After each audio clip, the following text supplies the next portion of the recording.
Bonjour à toutes et à tous, bienvenue pour cet été en direct. Vous avez vu, je suis à côté d'un beau mannequin, un beau costume de marin du XXe siècle. Aujourd'hui, on va parler tradition avec Nolwenn. Bonjour Nolwenn. Bonjour. Nous sommes donc au musée des traditions de l'île de Noirmoutier, à la Guérinière, pour être tout à fait précis. Merci de nous accueillir. On est dans une salle un peu particulière, c'est celle justement de l'activité des marins de l'époque, en fait, tout simplement. C'est ça, tout à fait. C'est la salle qui est intitulée Salle de la Marine. En fait, vous y retrouverez deux espaces. Un espace qui est consacré aux caperniers et à leur voyage depuis Noirmoutier et partout dans le monde. La Guérinière est connue pour être une commune qui a fourni de nombreuses familles de caperniers. Donc vous avez ici des objets qui témoignent de ces voyages et notamment des objets exotiques ramenés de partout dans le monde. Moi, je me permets de vous interrompre, je trouve celui-ci particulièrement joli. Alors, je ne sais pas si ce sera visible à la caméra. Donc, pour le décrire, c'est tout simplement un petit carnet aide-mémoire. Il y a même le nom du marin, Alexis Corbregeot. Et en fait, c'est tout simplement la signification des drapeaux pour les marins. C'est fabuleux, toutes ces petites pièces, toutes ces petites trouvailles que vous avez récupérées au fil du temps. Oui, c'est ça. C'est ce qui a constitué le musée, en fait. Ce musée est fait uniquement de dons et de dépôts des habitants de la Guérinière et des autres communes de l'île de Noirmoutier. Dans ces 10 premières années d'existence, il y a 180 familles qui ont donné des objets au cours des différentes collectes organisées. Donc c'est vraiment le musée des habitants de Noirmoutier.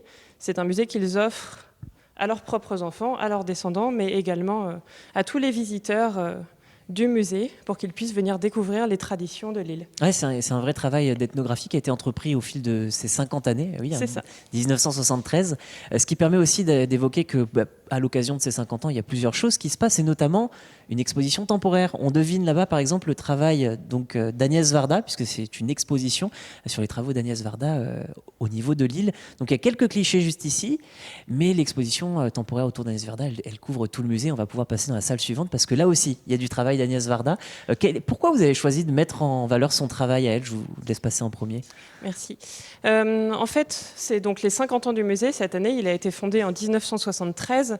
Et pour fêter ce cinquantenaire, la commune de la Guérinière a cherché une artiste emblématique de l'île à mettre en valeur.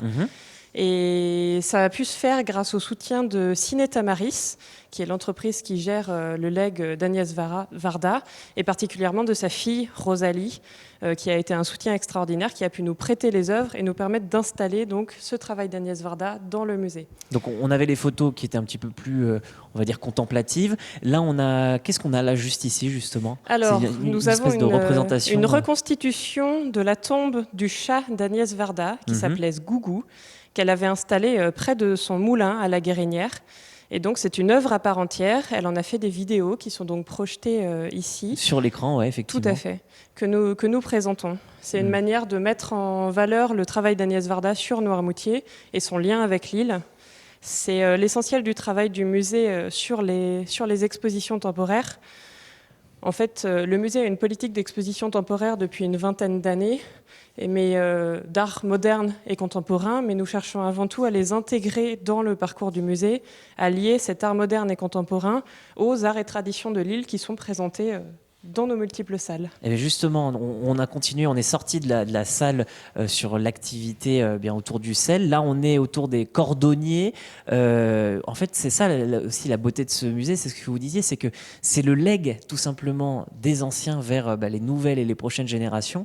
Donc on a à la fois cette rupture entre tradition et modernité qu'on en présente parfois un petit peu de manière un petit peu abusive, mais c'est vrai qu'on est typiquement là-dessus, c'est-à-dire qu'on a la modernité un petit peu avec des œuvres contemporaines d'Agnès Varda, et là on a donc ce côté plutôt traditionnel avec les cordonniers, mais là aussi avec ces anciennes coiffes de cérémonie et toute cette partie couturière. Oui, tout à fait. C'est une des très grandes richesses du musée. Nous possédons une collection de costumes traditionnels assez exceptionnels, notamment en Vendée. Les costumes traditionnels de Noirmoutier sont notamment connus pour leurs très vives couleurs que vous pouvez voir notamment ici sur les jupons.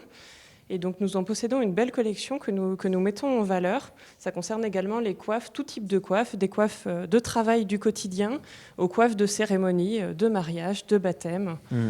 Et on va le voir parce que dans la pièce juste après, il y a une autre coiffe qui est un petit peu particulière. Pareil, je ne sais pas si avec les reflets on va pouvoir, mais c'est une coiffe un peu casquette. On en parlait avant de tourner cette émission. C'est pour protéger tout simplement avec le soleil C'est ça, tout les à travailleurs. fait. Vous pouvez la voir également sur les mannequins de mise en scène là-bas. En fait, c'est ce qu'on appelle une quichenotte. C'est une coiffe typique de Noirmoutier, une coiffe de travail qui était portée par les femmes au champ, au marché, dans toutes leurs activités professionnelles. C'est simplement un tissu blanc enroulé autour d'un carton qui permet de faire une sorte de visière qui protège du soleil. Ça permet de garder un teint plus blanc, d'éviter les coups de soleil.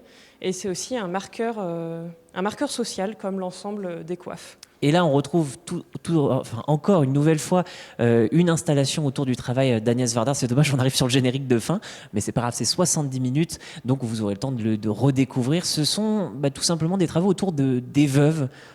C'est aussi malheureusement ce qui fait parfois la vie de l'île de Noirmoutier. Oui, c'est ça. Agnès Varda a tourné ce film, Les Veuves de Noirmoutier, sur la plage de la Cour, qui est donc à quelques mètres du musée. Lorsqu'elle a perdu son époux, Jacques Demy, sa propre vie a résonné avec le veuvage sur Noirmoutier. Elle a donc souhaité réaliser des interviews, enregistrer les témoignages de ces veuves de l'île, veuves de marins ou veuves d'hommes ordinaires. Là, on rentre dans les reconstitutions d'intérieurs traditionnels.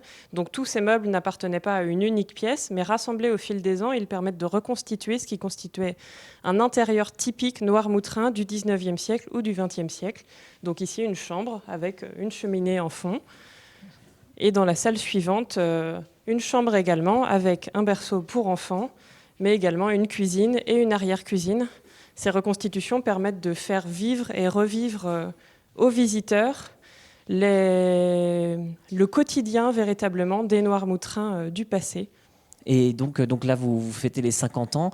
Le but du jeu, maintenant, ça va être de poursuivre un développement, parce que dehors, on l'a vu, vous venez d'inaugurer, parce qu'il y a toute une cour intérieure, on est sur un carré sur l'organisation du musée. Il y a une cour intérieure qui a été renommée en l'honneur de la fondatrice. Et le but, c'est de poursuivre sur les 5 prochaines années un nouveau travail. Nous rendons hommage cette année à mademoiselle Geneviève Coulombeau, qui est la fondatrice du musée, une pionnière de l'ethnologie dans la région. Et nous souhaitons donc poursuivre son travail.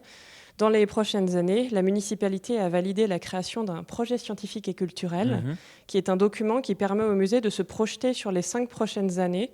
Donc nous envisageons des nouvelles choses pour le musée, des nouveaux événements. Nous avons participé à la Nuit des musées il y a quelques mois. Nous participerons aux Journées européennes du patrimoine au mois de septembre. Donc ça aura lieu tous les ans à partir de maintenant. Et nous développons également les visites guidées pour les adultes. Nous cherchons à développer les visites guidées pour les enfants et à mettre en valeur le musée. Eh bien, le rendez-vous est pris. Merci beaucoup, Nolwenn, de nous avoir accueillis au sein de votre musée. Et à bientôt pour un nouvel été en direct. En tout cas, vous l'avez compris, vous pouvez venir ici par beau temps ou par mauvais temps. Ce sera toujours une belle visite à découvrir.